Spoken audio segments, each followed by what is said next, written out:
Lumière Kaboulo TV, Lumière Kaboulo TV, Lumière Kaboulo TV. Réflexion avec R9, Fabrice R9, Fabrice. Mobali Madeo, Balingaka, moi c'est l'olanga ninyango, nengosa salanga eleki makasi. Kaboulo TV yo, Lumière Kaboulo, réflexion. Réflexion, double CD Fantomas, Mayo. Il est là, il a toujours. Barbito s'abonne, chaîne les amoko. Ça c'est dit, Maboko, t'as un s'abonner. Bon, mon yango, YouTube, aux Zavana, Moko Gaga. Réflexion, trop bandé là. Réflexion. Réflexion, lumière Kamboul, Yangwana, Balai qui est ça la biso bien. Tous en ciment pour. Et ça la G. Bongo. Toujours. Réflexion, Lumière Kambolo TV. Chaîne les amoko, vous s'abonner, vous avez décidé Lumière Kambolo TV. Bonjour, Nabiso Banso. Les Alingan de Konabino, Nabengami na Kombo ya Kambulu. Na salaka na émission na chaîne télé Oye Bengami Réflexion. Chaque samedi na 19h30, vous pouvez biso kuna na Bote na batali pe balandi nyonso ya réflexion na mokili mobimba. Bote na papa na biso Lumière Kambulu. Po na papa na biso yango toza chaque fois na kati ya émission na biso et na pamboli Nzambe na bolingo pe bolamu na ye bazo sala biso à chaque fois ya kopusa na kati ya émission na biso pour répondre na ba question to ba histoire na biso. Ezangai de Konabino oyo na ye ko répondre la question ya semaine oyo toza nango na kati ya émission. Et question ya liboso ezali Bible eza na combien de versions? Donc Bible na biso eza na combien de versions?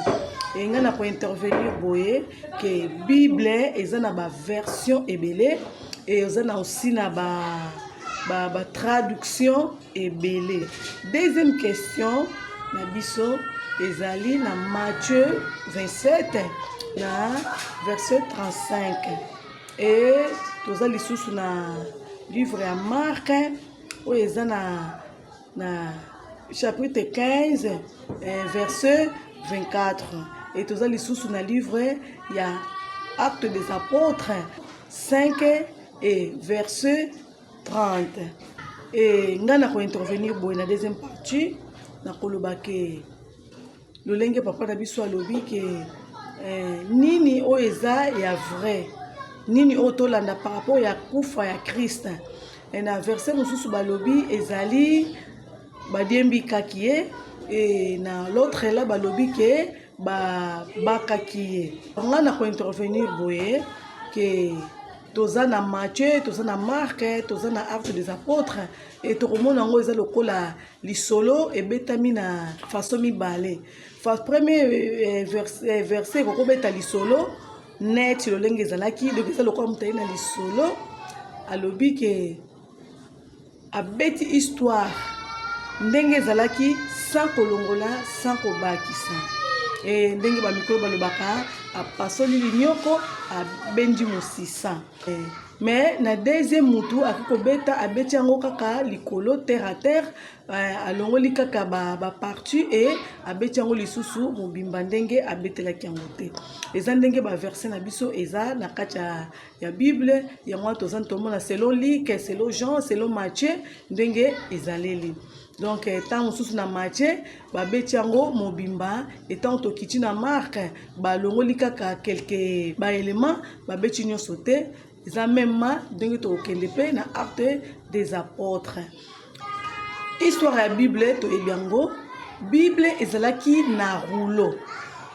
Bible obiso to memaka et ya donc bien salama na rouleau et na rouleau wana bakomango na hébreu ou bien na grec et ba romain nde bakomiango ou bien bakotiango susu na latin donc tokomona eza na grec eza na hébreu et puis eza na latin alors baromain nde basali biso bible et ntango basali bazwi yango ndenge nauti koexplike bazwi yango na rouleau et bamemi yango na latin et puis bakaboli yango ndenge basala bible oyo nga na yo totangaka batraduire yango et bakomisi yango na forme oyo wana ezali sikoyo ndenge tomemaka yango. Alors na kati ya rouleau wana ndenge eya donc bango bazwi yango basala yango na forme wana et na ba connaissance mosusu lelo tozo ko découvrir na histoire ya Bible tokoya komona ke c'est comme si Bible ezo manqué makambo mosusu. Bon eza na bato mosusu bakomona yango lokola eza libanda ya Bible makambo nazoloba mais eza ba réalité ou bien oyo eza ba développement oyo tozo ba mayele oyo eza ke tozo zwa na ba enseignement mosusu eza lokola Bible eza soit ya kokokate lokola eza incomplet. Pourquoi? Parce que na kati ya rouleau na ba mayele mosusu na ba connaissance mosusu c'est comme si biloko mosusu na kati ya Bible na biso ezate. Donc voilà eza un peu bongo na liwa ya Christ toke tomoni na Bible na biso ba crucifia Christ ba tie na croix ba beti ba pandi maboko loboko kuna ba beti ba sete et ba sangisi makolo ndenge papa na biso aute kolakisa biso et ba beti lisusu sete donc azala ki crucifié. Voilà et soki toke tomoni ke ba soda romain bango nde mutu bakangaki Christ et na temps wana ou bien époque wana croix ezalaki lokola na forme ya T. Donc ezalaki na forme ya T, ezalaki na forme oyo babakelaki Christ te. Ezalaki nzete et nzete kiti et oyo mati ezalaki likolo na forme ya T. Et na époque wana bazalaki ko pendre ou bien bazalaki ko crucifier bato bazalaki ko sala bambeba. Donc soko sali mabe bakangi yo et bako crucifier bongo.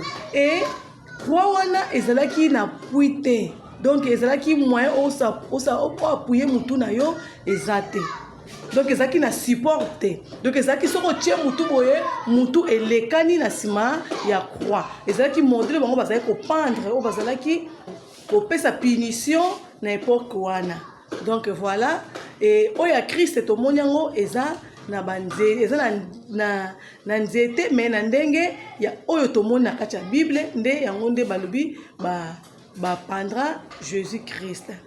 Et na version mosusu bien na Bible na nga ya portugais na version nga naza nango lolenge na tangeli et na compréhension na ngai na komona ke ezalaki pe na ndenge ya croix te selon compréhension na nga ndenge na tangeli Bible ezalaki c'est comme si ezalaki na ndenge ya croix te ezalaki kaka nzete et nzete wana ba pendre Yesu na sens que bazui makolo bakutanisi yango babeti sete et bazui susu maboko bakutanisi yango babeti sete. Donc c'est comme si ezalaki kaka nzete mort.